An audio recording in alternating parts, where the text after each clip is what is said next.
segundo Mateus. Glória a vós, Senhor.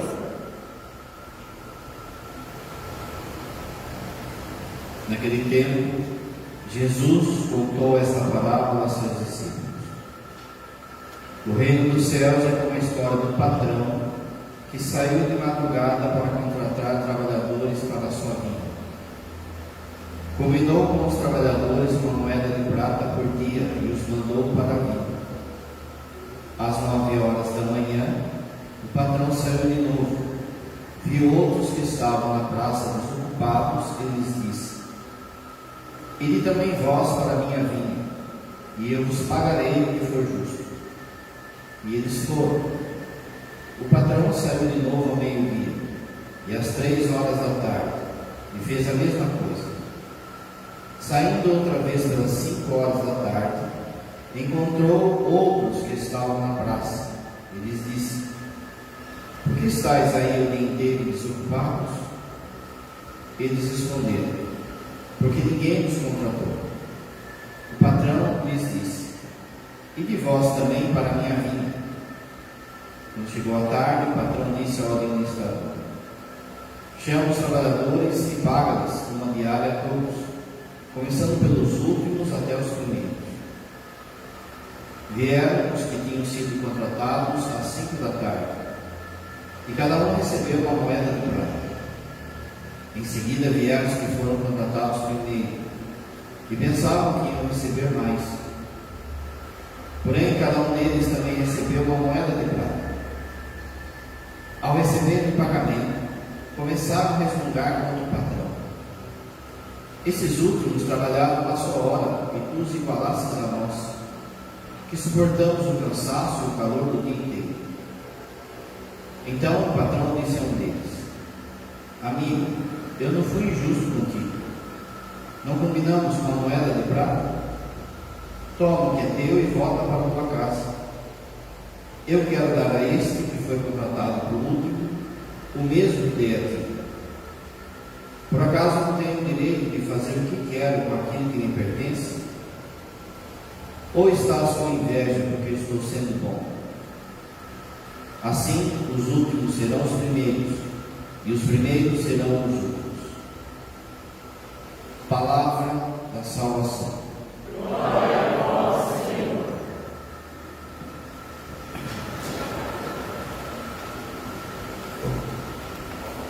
Caríssimos irmãos e irmãs, nessa parte da noite, na semana, a gente tem então meditado sobre feito a novena a São Miguel. Hoje é o 5º dia dessa novena. Na manhã, o padre meditou o Evangelho do dia. Depois, quem quiser ver, tem no Facebook da comunidade, o padre cuida, bota os tours, no Spotify também, aí dá para você ver. E é importante para você ver, por causa que o texto fala de um pecado que as pessoas se esquecem de confessar, que é o pecado da inveja, e que todos nós temos. O pecado do orgulho e da inveja, todos nós fazemos na nossa alma. Ele se manifesta de formas diferentes, mas está aí. Por que esses dois pecados estão aqui no nosso coração? Hoje pode cozinhar à vontade, pode estar feliz. Por que esses dois pecados, eles estão no nosso coração? Porque são pecados propriamente de Lúcifer, o orgulho e a inveja. E é rasteiro o uso dele no nosso coração. Depois, quem quiser, então, aprofunda. Nós estamos meditando, então, São Miguel, cada dia um título de São Miguel e também um coro angélico. A gente meditou o primeiro dia os serafins e São Miguel como o anjo do amor. Aqui a resposta que São Miguel dá ali no momento em que ele precipita o demônio, no fundo é uma resposta de amor a Deus. Antes de tudo, a ideia dele não é simplesmente afrontar o diabo, mas mostrar o quanto ele ama Deus. Por consequência, ele afronta o diabo, ele vai ver hoje. No segundo dia, a gente viu os querubins, e vimos que os querubins, junto com São Miguel, são os anjos que adoram o verbo divino, encarnação do Verbo. Depois nós vimos os tronos, os anjos que, junto com São Miguel, eles trazem a vontade de Deus, a humildade, eles adoram a humildade, e os tronos nos ensinam justamente a isso. Ontem a gente viu as dominações, e aí sim os anjos que adoram a vontade de Deus. E as dominações nos ajudam a dominarmos as nossas vontades. Hoje o tema é São Miguel, porta-estandarte da cruz. Ontem era São Miguel, porta-estandarte da Santíssima Trindade. Hoje é São Miguel, porta-estandarte da cruz e daqueles que combatem pela cruz. E o coro angélico é as potestades. As potestades são os anjos que adoram o poder de Deus. São Gabriel, a palavra Gabriel significa poder de Deus. São Gabriel é o chefe desses anjos, o poder de Deus. Como o padre falou já, São Miguel, ele tem todos esses atributos. E como ele é o general, ele traz em si todas as outras virtudes que estão abaixo dele. Então também ele adora o poder de Deus que a gente vai ver. Quando a gente reza o terço dos anjos, na dezena que é falado das potestades, a gente pede assim: pela intercessão de São Miguel e das potestades, para que o Senhor se digne proteger nossas almas contra as ciladas e as tentações do demônio. Diferente do que a gente pensa, o poder de Deus, ele não é como se fosse um poder de super-herói. Esse tipo de poder para Deus não é nada, não é? Não é um poder assim, por exemplo, de sustentar o Sol, de criar o universo, de criar as galáxias. Esse poder de Deus ainda é a menor face do poder de Deus. O poder de Deus, vai dizer o catecismo, ele se manifesta de duas maneiras, de modo especial. A primeira é quando ele nos cria. Só Deus, de fato, pode criar as coisas. A gente fala, fulano criou uma mesa, criou uma cadeira. Não, a gente fala porque é figura de linguagem. Porque só Deus pode criar algo. Criar é chamar algo do nada. Só Deus tem esse poder de fazer com que algo surja do nada. É uma verdade da nossa fé que Deus criou tudo bom e tudo do nada. Diferente do que, por exemplo, o comunismo ou algumas filosofias querem passar, que a matéria sempre existiu. Platão também falava isso. Diferente disso, para nós não. Deus criou tudo do nada. Aqui é exercido o primeiro poder de Deus. Mas o catecismo vai dizer que existe algo que manifesta ainda mais o poder de Deus. Não só quando Ele nos criou, mas quando Ele nos salvou. A salvação é a grande manifestação do poder de Deus. O homem, ele se revolta contra Deus, e isso gera uma dívida, um caminho, uma ruptura com Deus, e o homem não é capaz de refazer esse caminho, de pagar esse caminho. Mas não é nada que Deus não possa consertar. Só que é interessante que Deus, quando Ele salva o homem, Ele não só conserta o homem, mas Ele melhora aquilo que Ele vai dar para o homem. A salvação, então, é um resgate da situação errada que o homem viveu, mas também uma elevação da nossa natureza, a natureza dele, a participação da natureza dele. A salvação, então, vai dizer o catecismo, é uma obra muito maior do que a própria criação. Quando o catecismo, por exemplo, vai falar sobre o mal, Ele vai dizer assim que Deus não permitiria o mal, como diz Santo Agostinho, se ele não tirasse algo superior daquele mal. Qual é o maior mal que já foi feito na face da terra? Pensa só. Qual será que foi o maior mal que já aconteceu na face da terra? Será que foi as guerras? Será que foram as guerras? Será que foi o assassinato de crianças, de inocentes? Tudo isso é ruim. Mas o maior mal que já aconteceu na face da terra foi que nós matamos o Filho de Deus. Não é isso? Quem é que matou Jesus? Todos nós. Nós matamos o Filho de Deus. Esse, se a gente pensar, foi o maior mal que já aconteceu. Só que, como Deus é todo poderoso, Ele transformou o maior mal no maior bem.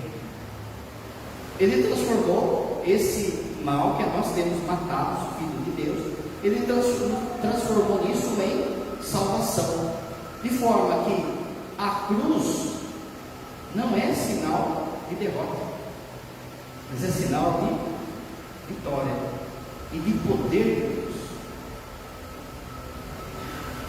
São Miguel, então, junto com as potestades, eles são os anjos que adoram a cruz do Senhor.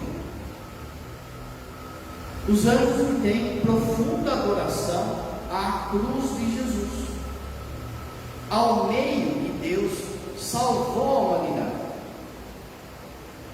Como a gente já viu, houve um escândalo no céu, a batalha no céu, a briga no céu, justamente por causa que Deus ia se fazer homem, e Lúcifer não aceitou isso, porque se Deus vai se fazer homem, então Ele vai puxar a nossa natureza para junto de Deus, e aí os anjos vão ter que servir a nós. Lúcifer não aceitou isso. Mas é interessante também você perceber que Lúcifer, os demônios, na vida pública de Jesus, eles não tinham certeza que Jesus era o Messias. Eles não sabiam direito que Jesus era o Messias. Então, por várias vezes, se você lembrar do texto, quando aparece alguém possuído lá no Evangelho, o demônio joga o verde. Eu sei quem tu és o Filho de Deus, vieste para nos atormentar. Mas Jesus fala assim: cala a boca. Porque de fato ele não está falando aquilo por fé, ele está falando aquilo para testar Jesus, para ver se Jesus solta que ele é o Filho de Deus. Na cabeça de Lúcifer, ele via que Jesus tinha feito milagres, pregava, que ele era um homem santo, puro, não tinha pecado. Mas ao mesmo tempo, na cabeça de Lúcifer, não entrava que Jesus tinha nascido pobre, humilde, numa manjedoura. Como que, se o Filho de Deus vai vir, como é que ele vai nascer numa manjedoura? Como é que ele vai nascer no meio dos animais, no corpo de animal? Como é que ele vai ficar escondido em Nazaré? Como é que ele não se manifesta? Ele tinha dúvida.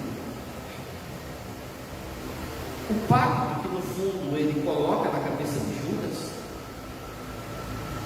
do ponto da estratégia de Lúcifer, é justamente assim: usar Judas para ver se Jesus, colocado numa sinuca de bico, ele se manifesta. O Jesus se manifesta ao contrário de novo. Entra em Jerusalém com um exército de pecadores, de doentes, de mendigos, montado num burrico. Jesus vai se deixando ser conduzido naquele Calvário. Como você sabe, no fundo, quem está conduzindo a paixão, o jeito que foi, é Jesus. Jesus está se deixando ser conduzido. Pensa só, se Jesus abrisse a boca para se defender, ele ser inocentado, ser advogado, contando mentira às vezes, né? Alguns advogados contam mentira e são capazes de inocentar alguém que é culpado. Imagine Jesus com a sabedoria dele, sendo inocente, se ele abre a boca para se defender, ele se deixa ser levado, porque ele precisa salvar a humanidade. Mas o demônio, ele vai jogando verde, ele vai vendo que, não, então vamos matar esse cara, vamos ver o que vai dar. Quem assistiu o filme da Paixão do Mel Gibson vai lembrar que na hora que Jesus está morto das oliveiras, cai sobre Jesus o pecado de todas as pessoas, de todos os tempos. Jesus ali, ele assumiu o meu pecado, ele viu que eu ia pecar e falou: daqui para mim, que eu vou morrer por causa dele. O demônio, no filme, no texto bíblico não tem, mas no filme o demônio joga assim: viu, você acha que um homem é capaz de carregar o pecado de todo mundo? E Jesus não responde. Por que não responde? Porque de fato um homem não é capaz de carregar o pecado dele. Mas ele não é só homem, ele é homem e Deus. Então silencia. Se o demônio soubesse que a cruz ia nos salvar, ele não levava Jesus para a cruz. Então foi rolando aquilo, e como o padre falou, a maior desgraça que a gente já fez foi a gente ter matado o Filho de Deus. Você lembra que Jesus, na vida pública, ele fala várias vezes isso. Ele conta parábolas, por exemplo, que fala assim do dono da vinha, lembra? Ele manda um e mata, e manda outro e mata, até que um dia ele manda o filho dele. Lembra da parábola? E aí o texto fala que os vinhateiros pegaram o filho dele, levaram para fora do muro e mataram o filho dele. O lugar de Jesus foi crucificado é fora de Jerusalém. De forma que a cruz, que era o sinal do pior tipo de bandido, só era crucificado o pior tipo de bandido. A cruz, que é de fato o maior mal que a gente já cometeu na face da terra, de ter matado o filho de Deus, pelo poder de Deus, se transformou em sinal de salvação. As potestades de São Miguel, então, são os anjos que adoram a cruz do Senhor. As potestades, por elas então adorarem a cruz do Senhor, elas são duas coisas aqui: os principais anjos, junto com São Miguel, que oprimem o diabo, que nos livram do diabo. Por causa do quê? Por causa que são adoradores da cruz de Jesus. Quando o padre vai fazer um exorcismo real, o ritual do exorcismo, ele fala assim: o padre esteja preparado, tenha confessado, esteja em estado de graça, tenha água benta, tenha uma relíquia, um santo, tenha uma escola, a escola roxa. E no momento da prece, existem duas preces no ritual do exorcismo. Uma prece em que o padre pede para Deus livrar a pessoa. Pede para Deus livrar a pessoa. Essa oração, qualquer padre pode fazer. Você não interpela o diabo. A única pessoa que pode interpelar o diabo é o padre exorcista. Nenhum leigo, nenhum outro padre pode fazer isso. Diácono, eles têm que sempre, você também pode rezar para que Deus liberte a pessoa. Quando a coisa pega, aí existe a segunda forma. A segunda forma é quando o padre exorcista chega junto nele e dá ordem para ele. Só que essa ordem do padre exorcista exorcista.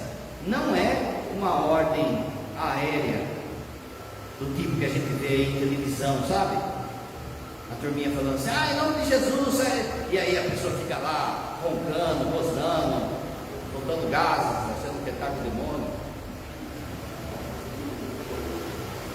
Qual é a autoridade que o padre tem ali naquele momento? A cruz de Jesus. O padre, ele tem que apresentar nesse momento, na hora que ele vai falar para o demônio, saia daí, a cruz de Jesus, a cruz com o crucificado. Repara que o ritual não fala de apresentar Jesus misericordioso, Jesus ressuscitado, Jesus bom pastor. Não, o ritual manda. Por quê? Porque o demônio não suporta a cruz de Jesus. Porque é na cruz de Jesus que Deus manifesta o seu poder de nos salvar. O que acontece no rito do exorcismo? O padre, então, ele afronta, ele interpela o diabo com a cruz na mão, com a escola sacerdotal na cruz, no seu peito, e interpela o diabo, amparado pelos anjos potestades, que são os anjos que adoram a cruz de Cristo. De forma que, o que acontece no ato? O demônio, olhando para a cruz, olha só, olha o poder dos sinais da Igreja Católica: imagem, crucifixo, vela. O demônio, olhando para a cruz, ele lembra do quê? Ele lembra do dia que Jesus foi crucificado e que foi a derrota dele. Como o padre falou, se ele soubesse que a cruz ia dar a derrota dele, ele não fazia isso. Mas quando então o padre apresenta o crucifixo, ele lembra desse dia. No filme, vai assistir no filme, você vai ver um monte de detalhe que o padre vai contar. No filme, na hora, é interessante duas coisas no filme. Na hora, enquanto Jesus está sendo levantado na cruz, o diretor ele faz uma associação direta com a ceia, para fazer a gente lembrar que a missa é o fundo do Calvário, que a missa é a cruz de Jesus. Vocês vão ver a implicação que vai ter daqui a pouco. Mas quando Jesus dá o último suspiro, no filme ele faz questão de colocar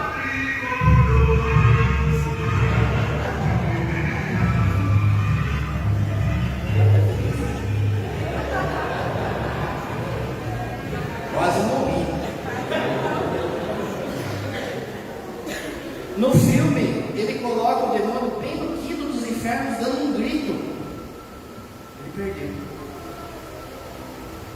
As potestades, então, são os anjos que adoram a cruz do Senhor, e por isso que a gente reza junto a São Miguel, para que as potestades se dignem de proteger nossas almas contra as ciladas e as tentações do demônio.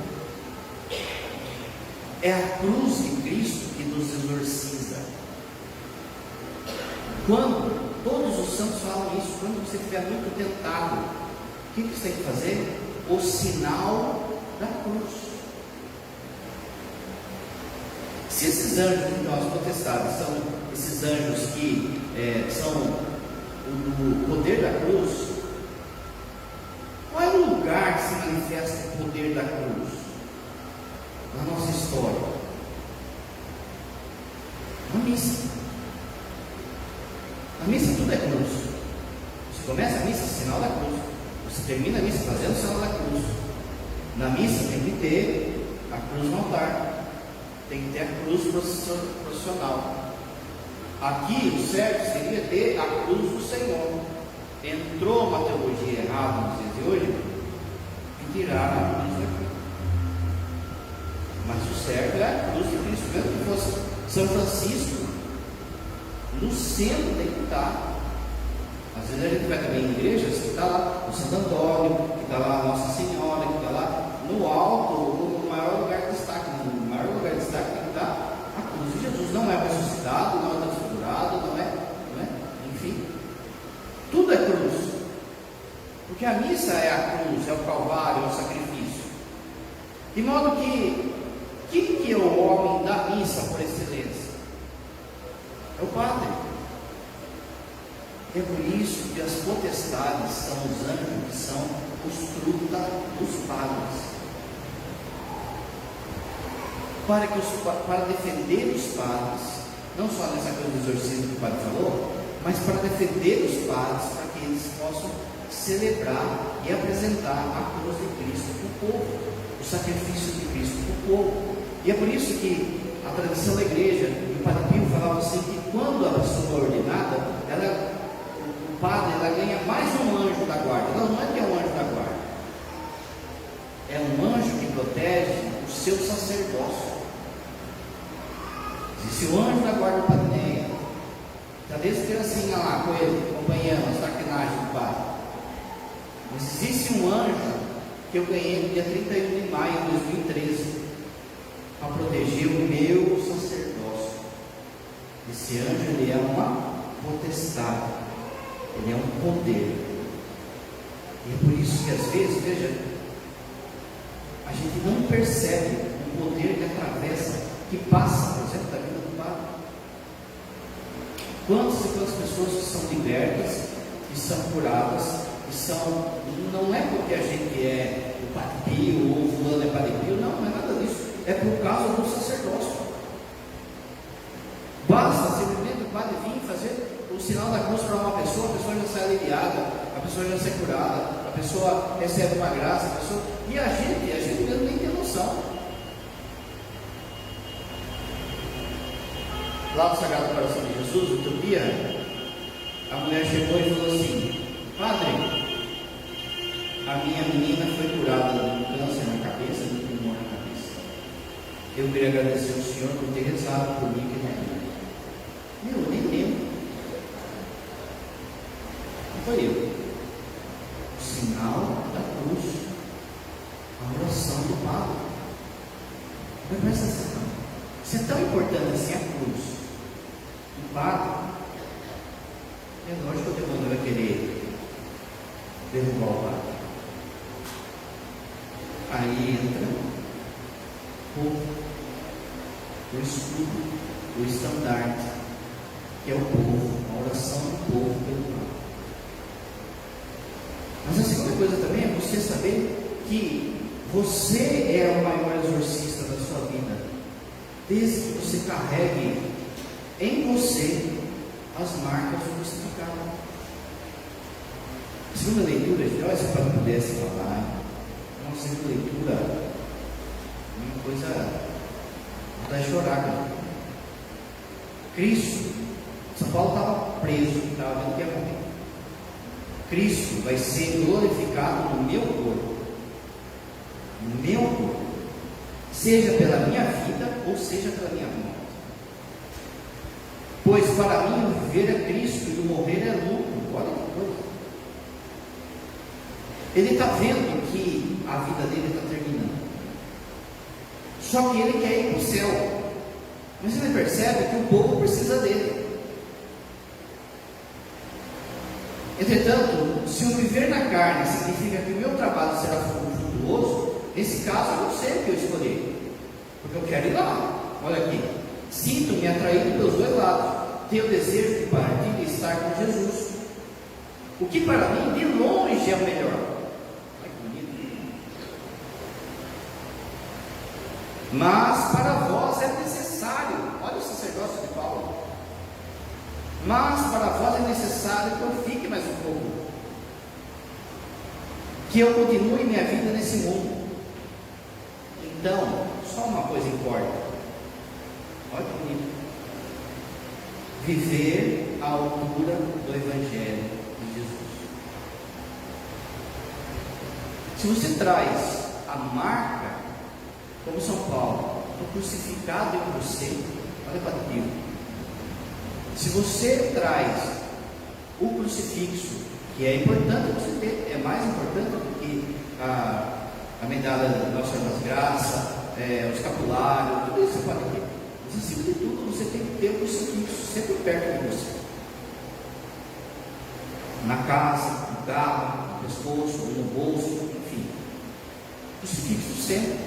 E a cruz com Jesus, não é sem Jesus. Você é católico. Como o padre falou, na hora que apresenta lá na hora do exorcismo, o ritual fala a cruz com o crucificado. Na liturgia também não é cruz vazada sem Jesus. Se isso já tem um poder, se você imagine, se você trazer a cruz de Jesus na sua vida, a vivência da cruz de Jesus, os sinais da cruz de Jesus na sua vida, esse é o grande exorcismo que você passa. Essa é a grande força que você tem contra o demônio. Por vezes você se vê fraco diante do pecado, diante de um vício, de uma situação. Mas a pergunta que a gente tem que fazer é a seguinte: até que ponto eu estou adorando de verdade a cruz de Cristo? Para de olhar para o pecado, olha para a cruz dele, adora a cruz dele. As potestades vão vir em teu socorro e vai fazer você se livrar dessas tentações. E se a gente fica, lembra a passagem de Pedro, quando Pedro estava lá andando sobre as águas? Se a gente ficar olhando para as águas, a gente afunda. Olhos fixos em Jesus e em Jesus crucificado, para que a gente aprenda com São Miguel e com as potestades a lutar contra o inimigo. Essa de fato é o grande poder de Deus e a grande vitória de Jesus. Portanto, terminando, os anjos das potestades, eles são os anjos do poder e da vitória de Jesus. É grande demais isso. E são de fato os anjos que cuidam dos padres. Creio em Deus Pai,